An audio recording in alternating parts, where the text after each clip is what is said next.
దేవుని యొక్క ఉనికి గురించి మనము మాట్లాడుకుందాం. ఉనికి అంటే ఏంటిది? దేవుడు ఉన్నాడా లేడా? ఉనికి అంటే దేవుడు ఉన్నాడా లేడా? అయితే దేవుడు ఉన్నాడు. దేవునికి స్తోత్రం, హల్లెలూయా. దేవుడు ఉన్నాడు. కీర్తన గ్రంథంలో 19వ అధ్యాయం 1వ వచనం ఏం చెప్తుంది? కీర్తన గ్రంథము 19వ అధ్యాయము 1వ వచనం ఏం చెప్తుందో తొందరగా తీసి చదవండి. చదవచనలు.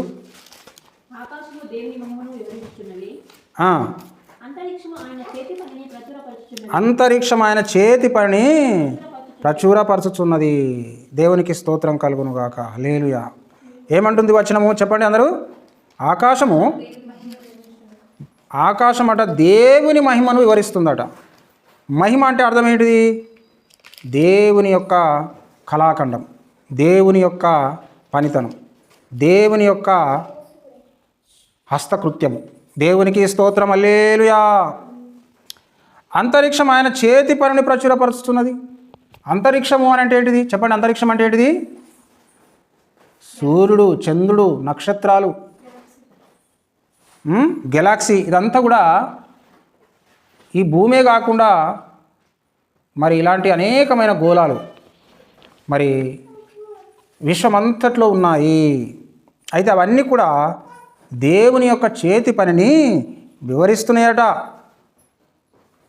అంత మాత్రమే కాదు, 2వ వచనం ఏం చెప్తుంది అంటే రాత్రికి రాత్రి జ్ఞానము తెలుపుతున్నది. వాటికి భాష లేదు, మాటలు లేవు, వాటి స్వరము వినబడదు. వాటి కొలనూలు భూమి అందంతటా వ్యాపించి ఉన్నది. లోక దిగంతముల వరకు వాటి ప్రకంటలు బయలు వెలుచున్నవి. వాటిలో ఆయన సూర్యునికి గుడారము వేసెను. అతడు తన అంతఃపురంలో నుండి బయలుదేరి పెండ్లి కుమారుని వలె ఉన్నాడు. సూర్యుడు పరిగెత్త నుల్లసించున్నట్లు తన రథము యందు పరిగెత్తు నుల్లసించుతున్నాడు. అయితే ఇక్కడ మనం చూసినట్టయితే పగటికి పగలు బోధ చేయుచున్నది, రాత్రికి రాత్రి జ్ఞానము తెలుపుచున్నది.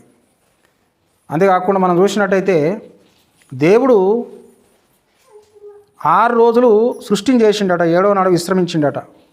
అయితే దేవుడు ఆకాశమందు నక్షత్రాలను సృష్టించి పగటికి సూర్యుని, రాత్రికి చంద్రుని తయారు చేసి వాటి కాలగమనాన్ని ఏర్పాటు చేసిండట.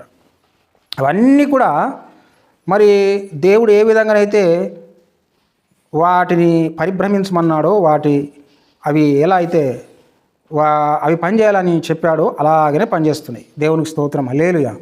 ఏం చేస్తున్నాయి? అలాగనే పనిచేస్తున్నాయి. అంతేకాకుండా మనము 53వ కీర్తనలో దేవుడు లేడని బుద్ధిహీనులు తమ హృదయములో అనుకుంటారట.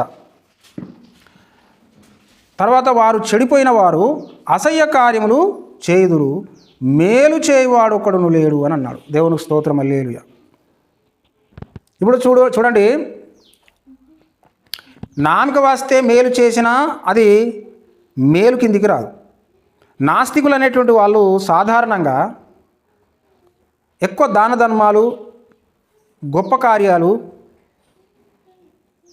ధర్మకార్యాలు, మంచి పనులు, తమకు ఏదైనా పుణ్యము ప్రాప్తిస్తుంది, మేము మంచి చేస్తే మాకు మంచి కలుగుతుంది, తిరిగి వస్తుంది అనేటువంటి విషయాలలో చాలా వెనుకబడి ఉన్నారు. అందుకోసము ఎక్కువ దేవుడు ఉన్నాడనేటువంటి వ్యక్తులే, నమ్మేటువంటి భక్తులే ఏం చేస్తారు? ఎక్కువ మరి దాన ధర్మాలు చేస్తారు, పుణ్య పురస్కారాలు చేస్తారు. దేవునికి స్తోత్రం కలుగును గాక, హల్లెలూయా.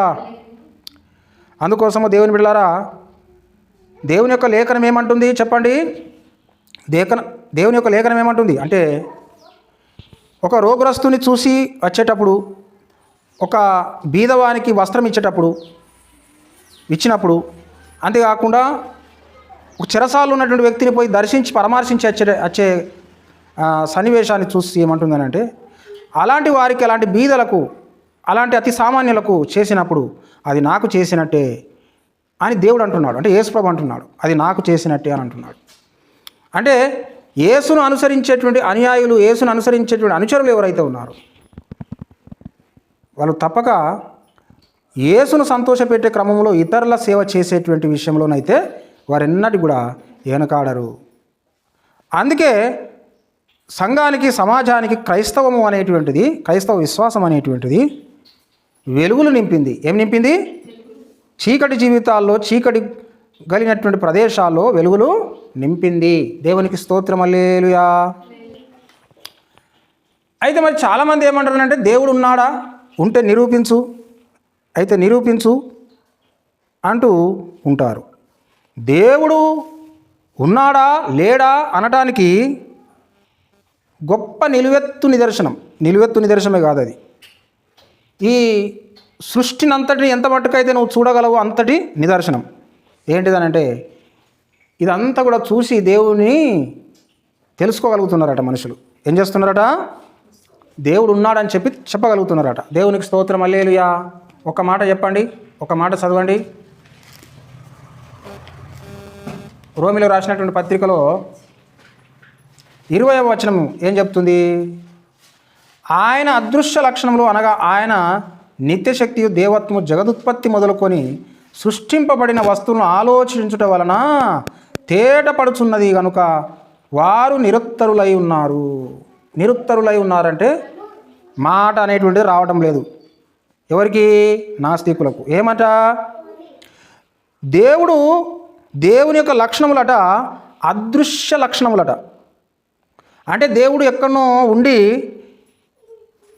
ఈ దృశ్యరూపకంగా ఉన్నటువంటి సృష్టిని చేసి నడిపిస్తున్నాడు, వాటిని నడిపిస్తున్నాడు. ఈ చరాచరములన్నిటిని కూడా నడిపిస్తున్నాడు. వీలైతే వాటిని అంతమొందిస్తున్నాడు, సమయం వచ్చినప్పుడు వాటిని అంతమొందిస్తున్నాడు. కాబట్టి దేవుని బిడలారా, అయితే దేవుని యొక్క శక్తి, ఆయన యొక్క దైవత్వము ఈ జగదుత్పత్తి ఏ విధంగా అయితే ఉన్నదో, ఈ జగదుత్పత్తిని ఆలోచించినప్పుడు, సృష్టించబడిన వస్తువులను చూచినప్పుడు తేటపడుతున్నదట. ఏమని? దేవుడు ఉన్నాడని. అందుకోసమే దేవుడు లేడనేటువంటి మూర్ఖులు వారు నిరుత్తరులై ఉన్నారట. నిరుత్తరులు, అవాక్కై ఉన్నారు. వారు నోటి నుంచి మాట రావటం లేదు. దేవునికి స్తోత్రం కలుగును గాక, హల్లెలూయా. దేవుని నమ్మినటువంటి వ్యక్తులకు అరే బ్రతికినంత కాలం దేవుని కోసం బ్రతకాలి అని అంటుంది బైబిలు. సచ్చినాక స్వర్గం పోవాలి, మనుడి మంచి పని చేయాలి, సచ్చి స్వర్గం పోవాలంటుంది. కానీ నాస్తికులకు ఏమున్నదిరా? బుజ్జిటినాలే. నాస్తికులకు ఏమున్నది? దేవుని నమ్మని వారికి ఏమున్నది? పుట్టలోన చెదలు పుట్టదా గిట్టదా అన్నట్టున్నది. పుట్టలోన చెదలు పుట్టదా గిట్టదా, ఇంతలో కనబడి అంతలో మాయమైపోవు ఆవిరి వంటి వారిలాగా ఉన్నట్టుగా చెప్తున్నాడు. వారి యొక్క జీవితం అలా ఉన్నది. అంటే మనిషి జీవితం ఒక క్రిమి కీటకము లాగా, ఒక నీటి బుడగలాగా, లేకపోతే కొంతకాలం ఉండి కొంతకాలం బ్రతికి చచ్చిపోయి అనాలోచితంగా వచ్చి అనాలోచితంగా వెళ్ళిపోయేటువంటి వ్యక్తిలాగా వాళ్ళు అనుకుంటున్నారు. కానీ దేవుని బిడ్డలారా, క్రైస్తవ విశ్వాసం మాత్రము ఈ జీవితానికి ముందే దేవుని యొక్క ఉద్దేశాలు ఉన్నాయి. ఆ ఉద్దేశాలు కొనసాగింపే జీవితము, తర్వాత దాని ఎండింగు పరలోకము అని అంటున్నాడు. దేవునికి స్తోత్రం, హల్లెలూయా. అందుకోసము మనకంటూ కొంత ఫీడింగ్ ఉన్నది, మనకంటూ కొంత బేస్ ఉన్నది, మనకంటూ కొంత ఆధారం ఉన్నది. ఈ ప్రపంచాన్ని చూపించి దీని వెనకాల దేవుడు పనిచేస్తున్నాడని చెప్పడానికి. దేవుని బిడ్డలారా, దేవునికి స్తోత్రం, హల్లెలూయా. ఆదికాండం 1వ అధ్యాయం 1వ వచనం ఏం చెప్తుంది? ఆదికాండము 1వ అధ్యాయం 1వ వచనం ఏం చెప్తుంది? తొందరగా చదవండి. ఆది యందు దేవుడు భూమి ఆకాశములను సృజించెను. దేవునికి స్తోత్రం, హల్లెలూయా. మరి నాస్తికులు చెప్పిర్రా ఏమన్నా? నేనే సృష్టించిన అని చెప్తున్నారు. వాళ్ళు చెప్పగలుగుతున్నారా? వాళ్ళు ఏమంటారో తెలుసా? These all universe come from nothing అని అంటున్నారు. అంటే దాని అర్థం ఏంటిది? ఏమి లేని దాని నుంచి ఈ సృష్టి పుట్టుకొచ్చిందట. These all universe come from out of nothing. ఏమి లేని దాంట్లో నుంచి వచ్చిందట సమస్తం. ఏమీ లేని దాంట్లో నుంచి ఎట్లా వస్తుంది? దేవునికి స్తోత్రం, హల్లెలూయా. అందుకోసము శాస్త్రజ్ఞులలో భేదాభిప్రాయం ఉన్నది. అధికంగా ఉన్నటువంటి శాస్త్రజ్ఞులు దేవుడు ఉన్నాడని చెప్పి నమ్మారు. దేవునికి స్తోత్రం కలుగును గాక, హల్లెలూయా. ఎందుకనంటే దేవుడు ఉన్నాడని చెప్పడానికి కొంత ఈ సృష్టి అయిన ఆధారం కనబడుతుంది. కానీ దేవుడు లేడని చెప్పి నిరూపించే విషయంలో అందరూ కూడా ఇంతవరకు ఏది నిరూపించలేకపోయారు. దేవుని బిడ్డలారా, ఏ శాస్త్రజ్ఞుడు నిరూపించలేకపోయారు. అందుకోసము మనిషి సృష్టిని చేయగలిగి చచ్చినోళ్ళను లేపగలిగి, అంతేకాకుండా మరణం అనేటువంటిది లేకుండా చేయడము, మనుషులకు అసాధ్యమైనటువంటి వాటన్నిటిని కూడా సుసాధ్యపరచుకొని, మనిషికి ఏవేవైతే షరతులుగా అంతేకాకుండా ఛాలెంజెస్గా ఉన్నాయో వాటన్నిటిని కూడా రూపుమాపగలిగి, అంటే వాటన్నిటిని కొట్టివేయగలిగి, అన్నిటినీ కూడా తమ ఆధీనంలో కంట్రోల్లో చేసుకున్న నాడు వాళ్ళు మనుషులే దేవుళ్ళు అయిపోతారు. అందుకోసం అన్నిటిని కంట్రోల్ చేసుకోలేకపోతున్నారు. రోగం వస్తే రోగాన్ని కంట్రోల్ చేసుకోగలుగుతుండా? రోగం ఖచ్చితంగా ఏదో రకంగా వస్తుంది, ఎప్పుడు వస్తుంది. ముసలితనం కంట్రోల్ చేయగలుగుతుండా? చేస్తుండా? అంతేకాకుండా ఇంటలేరు మీరు బాగా అలరి చేస్తూ. మరణాన్ని కంట్రోల్ చేయగలుగుతున్నాడా? బైబిల్ చెప్తుంది మరణం ఎందుకు వచ్చిందని. మరణం ఎందుకు వచ్చిందట? పాపం వలన వచ్చిందని చెప్పింది. ఒక కారణం చెప్పింది. పాపం ఎందుకు వచ్చిందట? ఆజ్ఞ అతిక్రమించడం బట్టి దేవుడు చెప్పిన ఆజ్ఞను, దేవుడు పాటించమన్న ఆజ్ఞను మీరుండి కాబట్టి ఆజ్ఞ వచ్చింది. మీరిండి కాబట్టి ఆజ్ఞ మితిమీరిపోయింది కాబట్టి మరణం వచ్చింది. అందుకోసమే అక్కడ వాక్యం ఏమున్నది? ఆజ్ఞ అతిక్రమమే పాపం, పాపమే మరణం. అందుకోసము దేవుని బిడ్డలారా, మరి మరణాన్ని కంట్రోల్ చేయగలిగినటువంటి కృప దేవుని దగ్గర ఉన్నదట. ఏమున్నదట? అందుకోసమే దేవుని నమ్మితే ఈ మరణం అనేటువంటి బంధకములో నుంచి విడుదల నుండి నిత్య జీవమైనటువంటి దాంట్లోనికి మనం వెళ్ళిపోతామట. దేవునికి స్తోత్రం కలుగును గాక. హల్లెలూయా. నిత్య జీవం అనేటువంటి దాంట్లోనికి మనము వెళ్ళిపోతాము. అందుకోసం ఒక్క మాట మనం చదువుదామా? కొలెస్సీలు రాసిన పత్రిక 1:16. 1:16 కొలెస్సీలు రాసిన పత్రిక. తొందరగా తీసి చదవండి. ఏలయనగా ఆకాశమందున్నవియు దృశ్యమైనవి కానీ అదృశ్యమైనవి కానీ అవి సింహాసనములైనను, ప్రభుత్వములైనను, ప్రధానులైనను, అధికారములైనను సర్వమును ఆయన యందు సృజించబడెను. సర్వమును ఆయన ద్వారాను ఆయనను బట్టి సృజించబడెను. దేవునికి స్తోత్రం. హల్లెలూయా. ఇక్కడ దేవుని వాక్యం ఏమంటుందనంటే, ఏలైనగా ఆకాశమందున్నవి భూమి అందున్నవి, కనబడేటివి కనబడని, సింహాసనమే కానీ ప్రభుత్వాలే కానీ, ప్రధానులైన కానీ అధికారులైన కానీ సర్వము కూడా ఆయన యందు సృజించబడ్డదట. సర్వము ఆయన ద్వారా ఆయనను బట్టి సృజించబడ్డదట. దేవునికి స్తోత్రం. హల్లెలూయా. 17వ వచనం, ఆయన అన్నిటికంటే ముందుగా ఉన్నవాడు, ఆయనే సమస్తమునకు ఆధారభూతుడు. ఇవన్నీ ఉండడానికి కూడా ఆయననే కారణం. దేవునికి స్తోత్రం. హల్లెలూయా. అందుకోసము యోహాను సువార్తలో 1వ అధ్యాయంలో కూడా చెప్పబడ్డది ఏంటంటే, ఏమని చెప్పబడ్డది? యోహాను సువార్త 1వ అధ్యాయంలో ఆయన లేకుండా ఏమీ కలగలేదు అని చెప్పి రాయబడ్డది. 3వ వచనం, కలిగి ఉన్నదేది ఆయన లేకుండా కలగలేదు. దేవునికి స్తోత్రం కలుగును గాక. హల్లెలూయా. అన్నీ కూడా ఆయన మూలంగానే కలిగినాయట దేవుని బిడ్డలారా. అందుకోసమే దేవుని బిడ్డలారా, ఎంత మట్టుకైతే మానవుడు కంట్రోల్ చేయబడుతున్నాడో, స్వాధీనంలో ఉన్నాడో, తన స్వాధీనంలో లేనటువంటి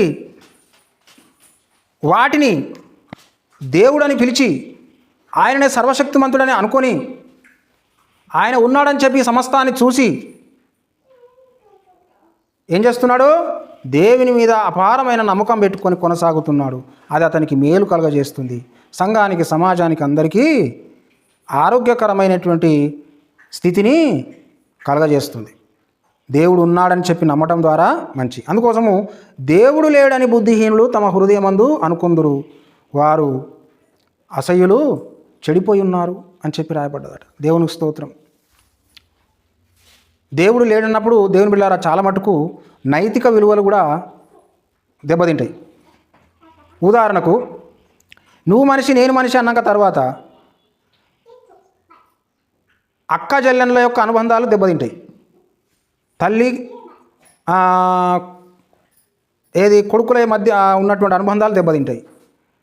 కొంత క్రమం ఏదైతే మనుషులు పెట్టుకున్నారో మంచి కొరకు అవన్నీ కూడా దెబ్బతింటాయి. అది మాత్రమే కాకుండా అరే పాపం వలన వచ్చే జీతం నరకంలో వేస్తాడు దేవుడు అని చెప్పి భయము ఒక నైతికతలోనికి నడిపిస్తుంది. నరకం అనేటువంటిదే లేదని చెప్పి ఒక నాస్తికుడు వాడు ఏ పాపమైనా చేసి దాని నుంచి తప్పించుకోవాలని చూస్తాడు. చట్టాలు పనిచేస్తున్నా కానీ కూడా చట్టాల కంటే దేవుని చట్టం చాలా పెద్దది. ఎందుకంటే చాలా మట్టుకు చాలా ప్రపంచమంతా కూడా పోలీసు వ్యవస్థ కంటే ఎక్కువగా దేవుడు ఉన్నాడు, ఆయన పాపం చేస్తే మనల్ని నరకంలో వేస్తాడు, శిక్షిస్తాడు అని చెప్పి భావించి మంచి జీవితం కలిగి భయభక్తి కలిగి సంఘములో సమాజంలో వాళ్ళ యొక్క పాత్ర ఎంతో నైతికంగా నీతిగా ప్రేమగా మంచిగా ఉండటానికి అవకాశం ఉన్నది. అలా ఉంటున్నారు కూడా. దేవునికి స్తోత్రం. దేవుడి మాటలు దీవించి ఆశీర్వదించును గాక. ఆమె